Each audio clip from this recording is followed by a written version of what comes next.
안녕하세요. 반갑습니다. 카타콤TV 3프로 목사 양희삼입니다.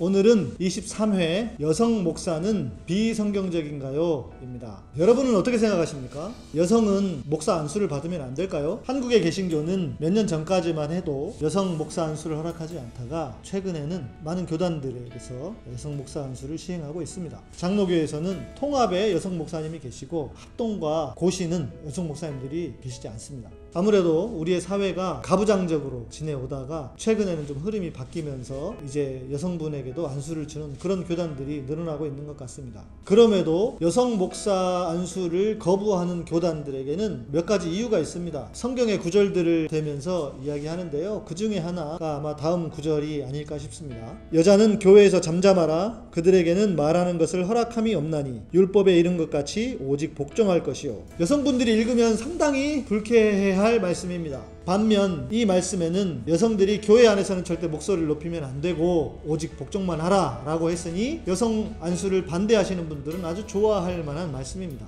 이 본문은 어떻게 해석되어야 할까요? 성경을 진보적으로 해석하는 분들은 이 구절이 사본학적으로 보면 후대에 끼워 넣어졌다라고 봅니다. 바울이 했던 말이라기보다는 후대에 성경을 베껴서 사본을 만들던 분들이 첨언해서 넣었다라는 것이죠. 물론 보수적인 견해를 가진 분들은 절대 이 견해를 수용하지는 않습니다. 그런데 이 구절을 보수적으로 해석을 하더라도 이 구절이 어떤 배경에서 이렇게 말하고 있는지는 알아야 합니다. 이 성경이 쓰여지던 시대는 지금 우리가 알고 있는 예배처럼 드려지던 시대는 아니었습니다. 이 시대에는 회당이나 가정에서 드리던 예배라고 생각을 해볼 수 있는데요. 아마 회당에서 드리던 예배의 형태를 따랐을 것이라고 봅니다. 유대인들의 회당 예배에서는 대화가 어느 정도 가능했다고 합니다. 그런데 이 시대의 여성들은 교육을 받는 일이 거의 없었습니다. 교육을 받지 않은 채로 예배를 드리고 말씀을 듣다 보니 아마 질문들이 많았을 거예요. 그래서 옆 사람한테 질문을 하기도 하고, 이런 상황을 두고 너무 예배 안에서 여성들의 이야기가 많아지니까 잠잠하라 라고 했다고 보는 견해입니다. 그러니 이 말씀은 공예배에서 여자는 절대 설교를 하면 안 돼 라고 하는 것에 근거가 되는 말씀은 아니라는 것입니다.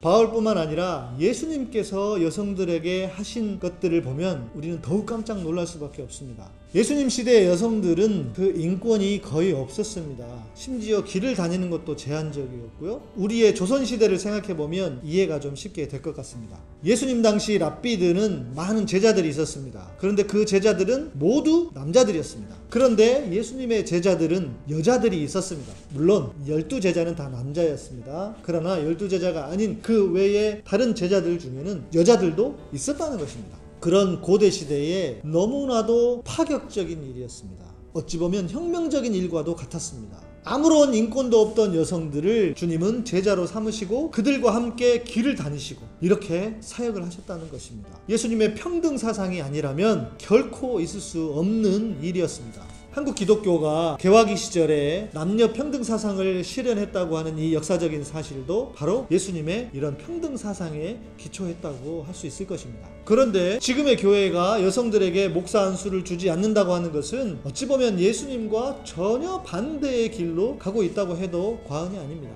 성경을 자세히 보시면 복음서와 서신서에 많은 여성들이 등장합니다.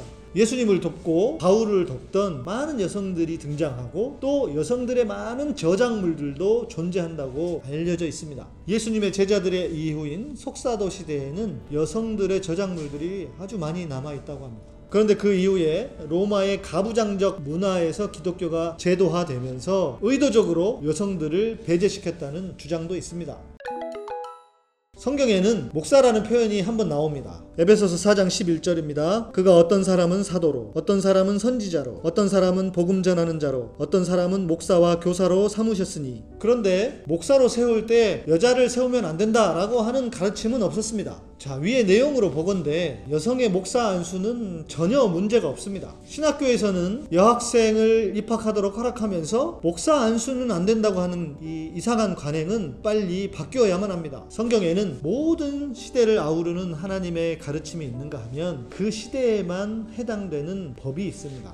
성경이 말하고 있는 여성에 대한 이야기는 그 시대에만 해당되는 것이라고 이해해야 합니다. 또한 여성에 대한 부분을 문자 그대로 받아들이더라도 이것을 변개할 수 없는 하나님의 법으로 볼 것이 아니라 시대에 따라 변화된다고 하는 차원으로 이해해야 할 것 같습니다. 마지막으로 한 가지 제가 여성 목사님들께, 사역자들께 부탁드리고 싶은 게 있는데요. 여성 목사님들 스스로 자기 자리를 찾으셨으면 좋겠습니다. 지금 여성 목사 하면 대부분 은사사역과 연결되어 있거나 아니면 교회에서 신방을 하는 정도의 사역으로 그치고 마는데요. 여성 목사님들도 좋은 말씀의 사역자가 되어주시고 또 좋은 교회 리더십을 보여주신다면 스스로도 자리를 찾아가실 수 있지 않을까 하는 생각입니다. 그런 여성 목사님들이 많아졌으면 좋겠습니다.